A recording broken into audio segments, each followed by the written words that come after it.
아버지와 우리 주 예수 그리스도께로부터 오는 은혜와 평강이 오늘 예배에 참석하신 모든 분들에게 함께 하시기를 축원합니다. 아멘. 교회력에 의하면 오늘은 성령 강림절로 지키는 주일입니다.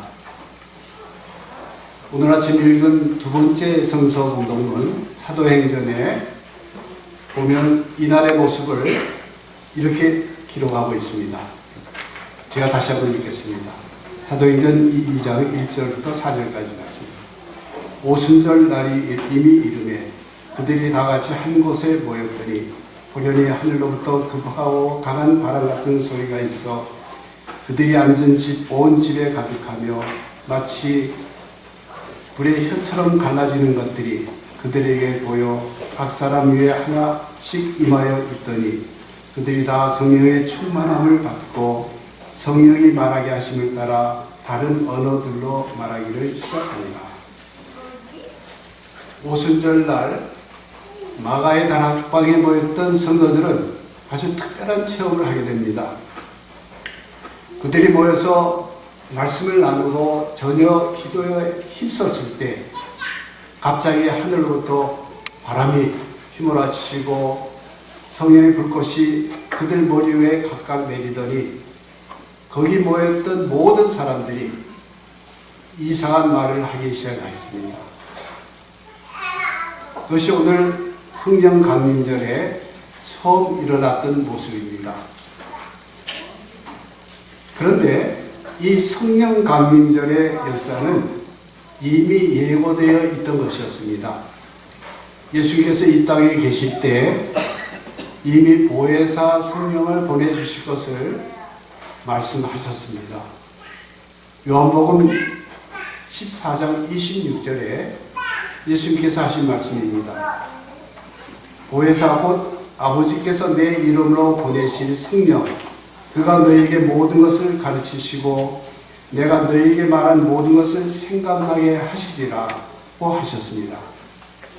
그리고 우리가 이미 알고 있듯이 예수님께서 십자가에 달려 죽으셨다가 3일 만에 부활하시고 그리고 40일 동안 이 땅에 계시다가 하늘나라로 올라가셨습니다.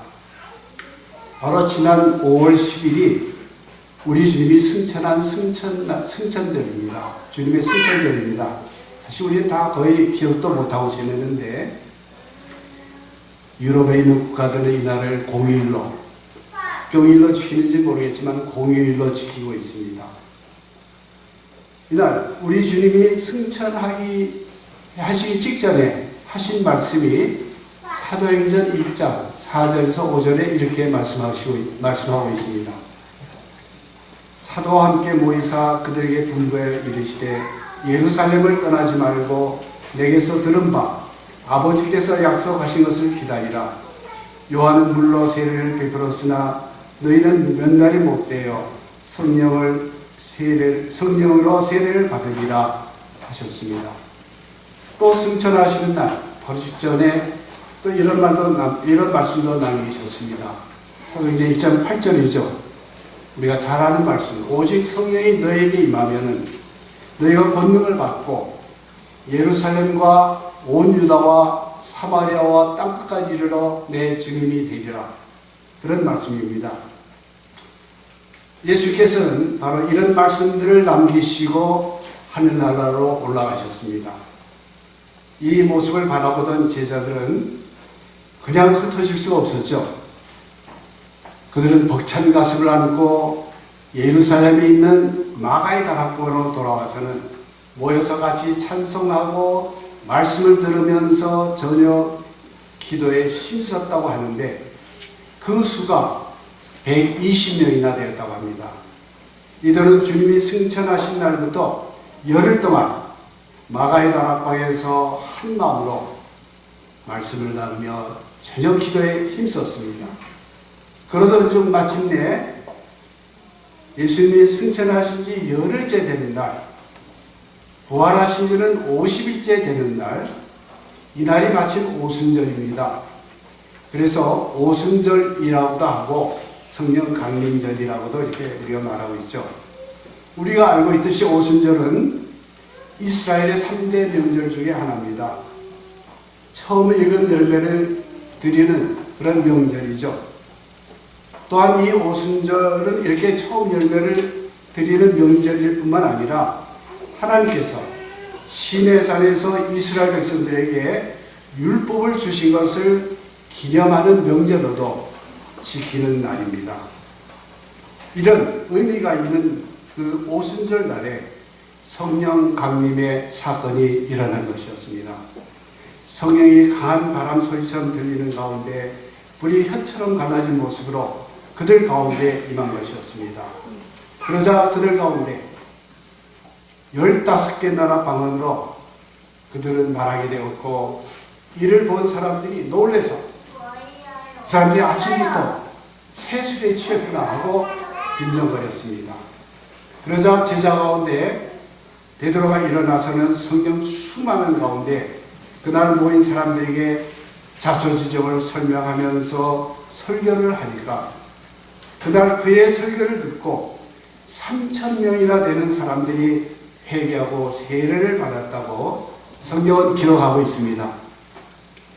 베드로가 예수님께 일어난 일들을 설명하며 설교할 때 말씀을 듣는 사람들에게 성령의 불길이 임한 것이었습니다.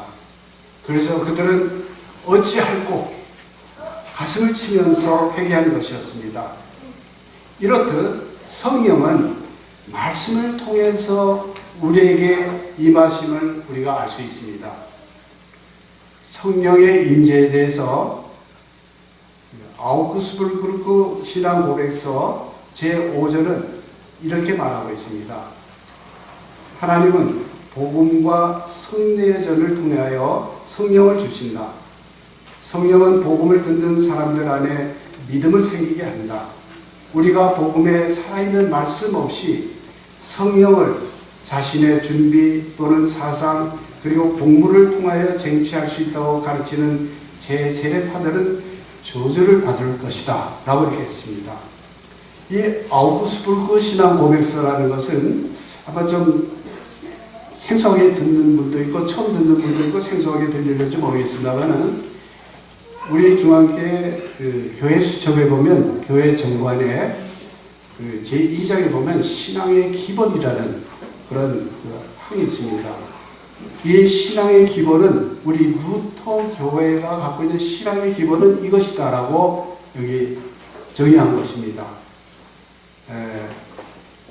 그래서 여기 보면은 중앙 루터교에 소속한 사람은 다음의 상을 받아들여야 한다.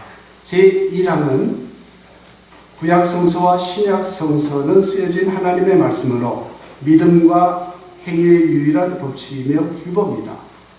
두 번째 2항에는 사도신조, 니케아, 콘스탄티노플 신조,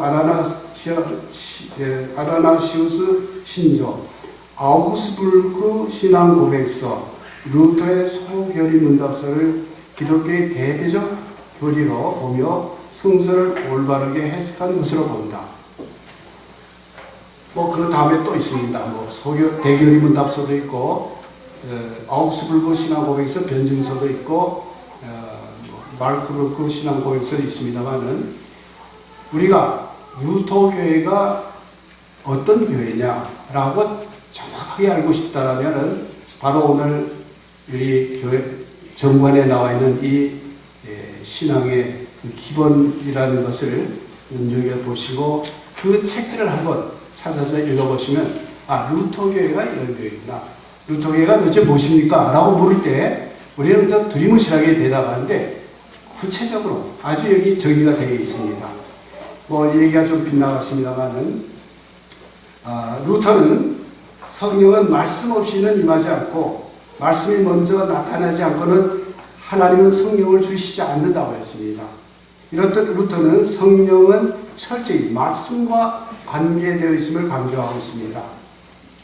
이렇게 성령 강림 사건은 마가의 다락방에 모인 사람들이 말씀을 나누며 함께 기도했을 때 일어났음을 성경 말씀을 통해서 알 수 있습니다. 성령 충만함을 받게 되자 놀라운 일들이 일어납니다. 어부 출신이었던 베드로가 성령 충만하여 설교를 할 때 어떤 일이 일어났습니까? 오늘도 우리가 성령 충만함을 받을 때 우리는 성령께서 주시는 지혜와 능력을 받게 됩니다. 능력 있는 사람이 됩니다. 기적을 일으키는 사람이 됩니다. 성령 충만함을 받으면 꿈이 없던 사람이 비전의 사람이 되고 소심하고 무능했던 사람이 담대해집니다. 예수님의 제자들이 그랬습니다. 성령 충만함을 받은 후 제자들은 하나같이 복음을 전하다가 순교하였습니다. 이렇듯이 성령 충만함은 우리를 새롭게 변화시킵니다. 아니, 세상을 변화시키는 기적의 주인공들로 만들어 갑니다. 그렇습니다. 성령 충만할 때 우리에게 놀라운 능력들이 부여되어집니다. 능력의 사람들이 됩니다. 그 능력을 사용할 때 기적이 일어납니다. 그러므로 부여받은 능력들을 확신을 가지고 사용하시길 바랍니다. 병들었을 때 주님의 이름으로 병 낫기를 기도하시길 바랍니다. 악한 영들이 들끓는 곳에서 주님의 이름으로 귀신들이 쫓겨가도록 명령하시길 바랍니다. 그대로 될 줄로 믿습니다. 성령이 임하신 날, 이날부터 그리스도를 따르는 무리들 가운데 새로운 바람이 불기 시작했습니다. 성령이 그들 가운데 계시면서 그들의 생각을 지배했습니다. 말이 달라졌습니다. 태도가 달라졌습니다. 담대해졌습니다. 겁에 질려 숨어있던 제자들이 용기를 가지게 되었습니다. 그래서 복음을 부끄러워하지 않고 담대하게 전파했습니다. 사도행전 3장을 보면 베드로와 요한이 성전 미문에 앉아 구걸하던 안진뱅이에게 은과 금은 내게 없지만 내게 있는 것을 내게 주노니 나사렛 예수 그리스도의 이름으로 일어나 걸어라 하고 명했더니 그 사람이 일어나 걷기도 하고 뛰기도 하면서 하나님을 찬송했습니다. 성령 감림절 이후 성령 충만함을 받은 제자들은 힘을 얻게 되었습니다. 그들이 가는 곳마다 표적과 기사가 일어났습니다. 병자들을 고치고 귀신들을 몰아낸 능력의 삶들을 살았습니다. 이렇게 해서 교회가 힘을 얻게 되었습니다.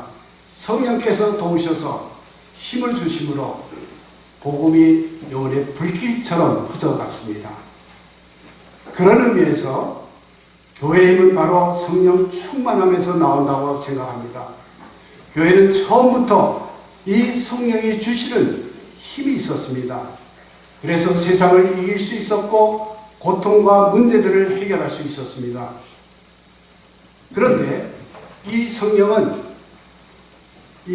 성경을 보면 이 성령의 역사는 창조 때부터 있었고 구약 시대에도 성령 받은 사람들을 통해서 하나님의 뜻을 이루어 가신 것을 볼 수 있습니다.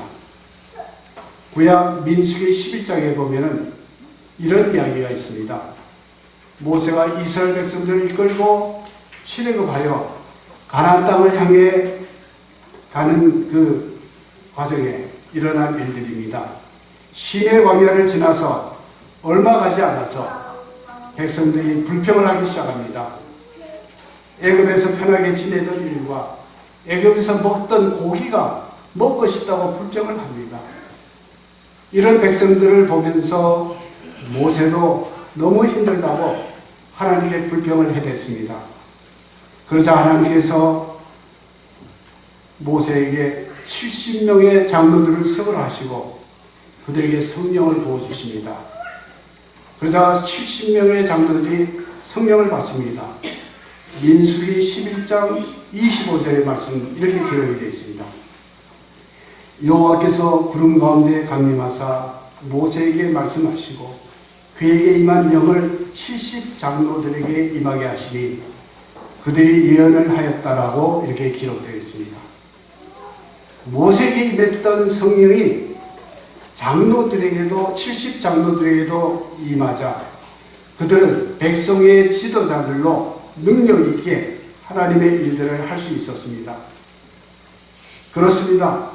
하나님의 영이 임할 때 우리는 하나님의 일을 능력 있게 할 수 있습니다.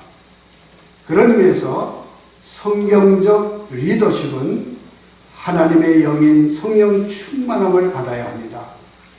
모세가 그랬고 여호수아가 그랬습니다. 오늘 베드로가 그의 설교에 인용한 말씀이 있죠. 요엘서의 요엘 선지자가 성령에 관한 말씀입니다. 요엘 2장 28절과 29절에 있는 말씀이죠. 그 후에 내가 내 영을 만민에게 부어주리니 너희 자녀들이 장래일을 말할 것이며 너희 늙은이는 꿈을 꾸며 너희 젊은이는 이상을 볼 것이며 그때에 내가 또 내 영을 남종과 여종에게 부어줄 것이며 라는 예언의 말씀을 통해 성령이 특정한 사람에게만이 아니라 만민에게 부어질 것을 예언하고 있습니다. 이 구약의 예언의 말씀대로 드디어 그 성령이 마가의 다락방에 모였던 사람들에게 임한 것입니다. 이때를 기점으로 복음이 전해지는 곳마다 성령의 기름 부으심의 사건들이 역사들이 일어나고 기사와 표적이 나타나는 것을 보게 됩니다. 베드로가 이방인 고넬료의 초청을 받아서 그의 집에서 설교를 할 때 말씀을 듣는 모든 사람들이 성령의 임함을 보고 그들에게 성령의 임함을 보고 놀라며 그들에게 세례를 베풀었다라는 기사가 사도행전 10장에 나오고 있습니다. 신약의 초대교회도 마찬가지입니다. 사도행전에 나온 사람들은 다 성령 충만한 사람들이었습니다. 베드로가 산헤드린에서 앞에서 담대하게 설교를 했고 스데반은 성령 충만한 가운데 돌에 맞아 순교하면서 복음을 전했고 사도 바울이나 바나바 초대교회 7 집사들도 다 성령 충만한 사람들이었습니다. 복음이 전해지는 곳마다 예수 그리스도를 고백하는 모든 사람들에게 성령을 부어주신 것을 볼 수가 있습니다. 그러므로 우리가 신앙생활을 할 때 성령 충만함을 간구하시길 바랍니다. 그럴 때 능력이 있고 확신에 찬 신앙생활을 할 수 있습니다. 표적과 기사들이 나타납니다. 제 개인적인 간증입니다만은 좀 한 몇 년 전의 일입니다. 제가 그 하청화이어라는 합창단에 단원으로 있을 때 연주회가 바로 내일 앞으로 다가왔는데 단원 중에 한 사람이 담석으로 인해서 담석증으로 해서 아주 고통을 받으면서 힘들어하는 모습이었습니다. 그 연주에 참석하기조차도 어려울 정도로. 그래서 연습하는 날 제가 그분 손을 같이 붙잡고 간절한 마음으로 성령의 도우심을 구하면서 기도했습니다.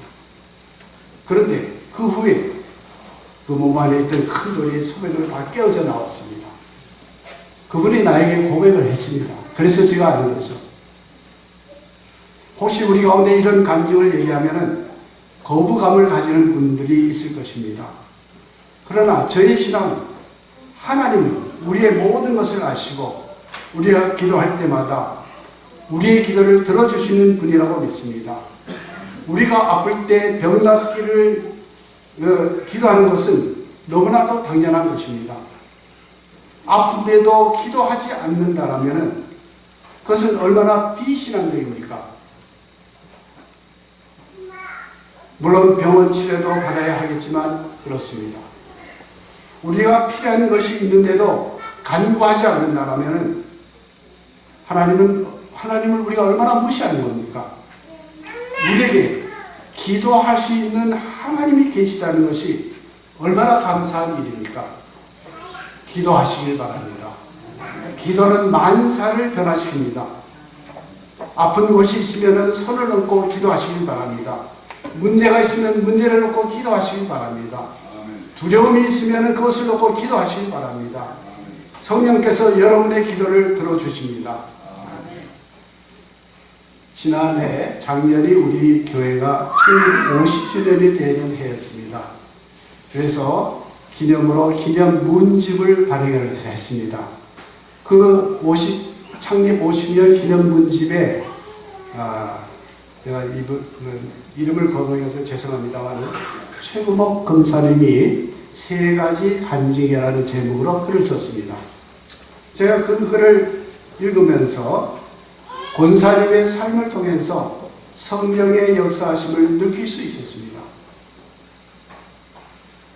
그리고 그 간증의 내용들이 진정성 있는 그런 내용의 간증으로서 굉장한 감동을 가져다 주는 것을 제가 느꼈습니다. 혹시 보실 수 있으면 보시기 바랍니다. 성령의 능력은 특정한 사람의 소유물이 아닙니다. 하나님은 우리 모두에게 성령을 부어주셨습니다. 믿는 우리 모두가 말씀과 기도의 삶을 통해서 성령 충만함을 받게 된다면 우리는 날마다 기적과 표적의 삶을 우리의 삶 속에서 경험할 수 있을 것입니다. 우리가 아니라 성령 하나님이 그렇게 하실 것입니다. 성령 강림절 후 성령님이 제자들을 통해서 역사하시는 모습이 사도행전 5장 12절에서 10절에 이렇게 자세하게 생생하게 기록되어 있습니다. 그것을 그대로 제가 읽어드리겠습니다. 사도들의 손을 통하여 민간의 표적과 기사가 많이 일어나매 믿는 사람이 다 마음을 같이하여 솔로몬 행각에 모이고 그 나머지는 감히 그들과 상종하는 사람이 없으나 백성이 칭송하더라. 믿고 주께로 나오는 자가 더 많으니 남녀의 큰 무리더라. 심지어 병든 사람을 메고 거리에 나가 침대와 요 위에 누이고 베드로가 지날 때에 혹 그의 그림자라도 누에 덮일까 바라고 예루살렘 부근에 수많은 사람들도 모여 병든 사람과 더러운 귀신에게 괴로움을 받는 사람들을 데리고 와서 다 나음을 얻으리라. 그렇습니다. 성령 충만한 교회, 성령 충만한 성도에게 이런 표적이 나타납니다. 승승장구하는 역사가 일어납니다. 이제 마지막으로 성령 충만함을 받은 예루살렘 성도들에게 일어난 일들을 말씀드리고 말씀을 마치고자 합니다. 2장 42절에서 47절의 말씀입니다. 저희가 사도의 가르침을 받아 서로 교제하며 떡을 떼며 기도하기를 전혀 힘쓰리라고 했습니다. 그들은 함께 모여 기도하며 찬양하고 증거하며 말씀에 헌신하며 심지어는 재산과 소유를 팔아 각 사람의 필요를 따라 나눠주고 모든 물건을 서로 통용하고 날마다 마음을 같이하여 성전에 모여 하나님을 찬미했다고 성경은 우리들에게 말씀하고 있습니다.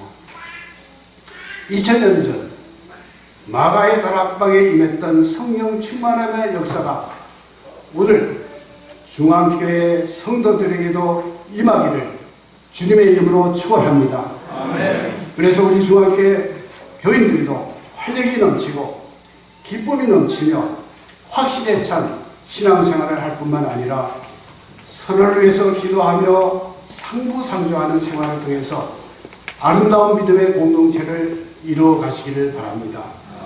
더 나아가서 부활하신 예수님을 증거하는 삶과 그 놀라운 기적을 날마다 체험하면서 살아가는 성도님들이 되시기를 주님의 이름으로 축원을 합니다. 아멘. 모든 지각에 뛰어난 하나님의 평강이 그리스도 예수 안에서 너의 마음과 생각을 지키시리라. 아멘.